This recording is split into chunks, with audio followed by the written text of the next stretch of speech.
Welcome to the final part in Metro, the story so far, where we're going to be taking a look at the events in Metro Last Light.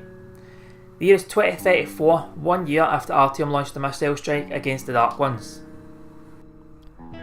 The Rangers, the faction that Artyom was made a member of near the end of Metro 2033, have occupied the D6 military facility they fought so hard for the year before.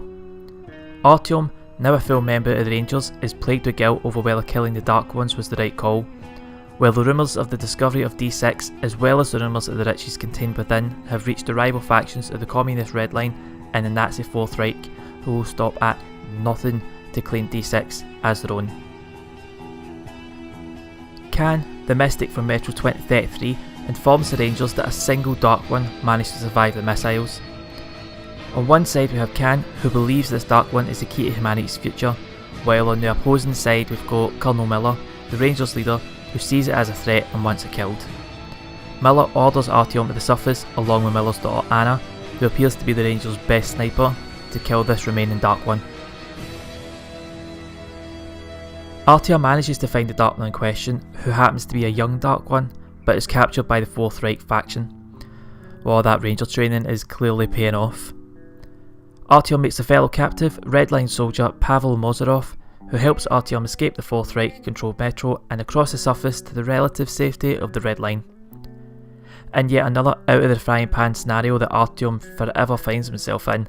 Turns out Pavel is actually a high-ranking officer in the Red Line and detains Artyom to learn more about the Rangers and the Dark One.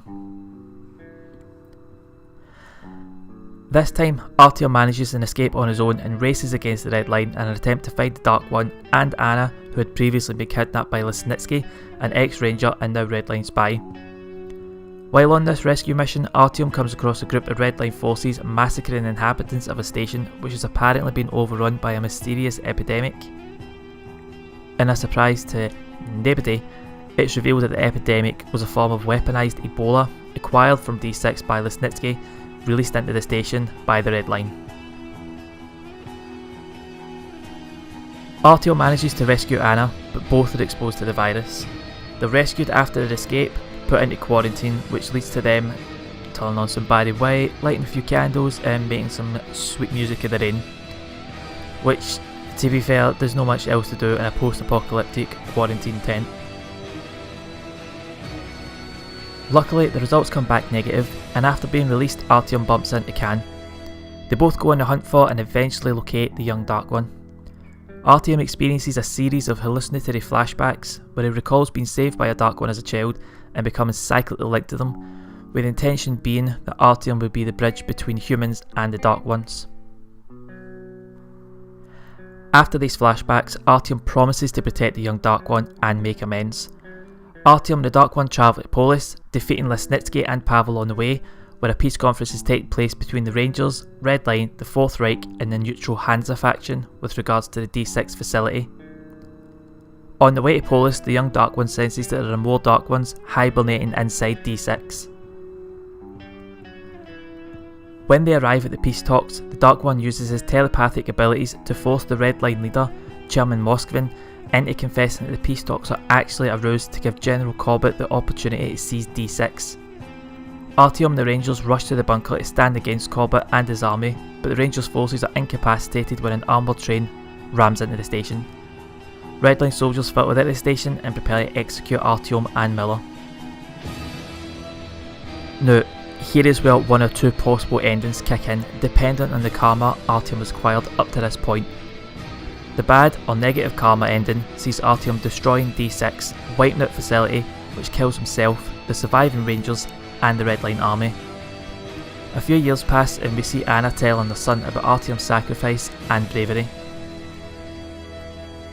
If you manage to rack up a decent amount of positive karma, you'll get the good ending, which has also been revealed to be the canonical ending, where we see Artyom again planning to destroy D6, but is stopped by the young Dark One.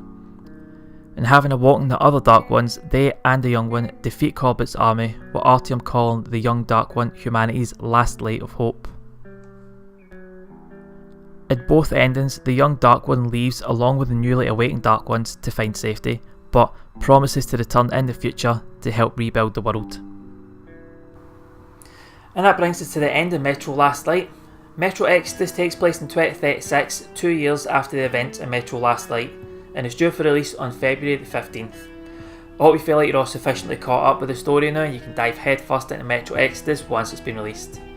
I'm Mick D, this has been Metro the Story so far, and I'll catch you all on the next one.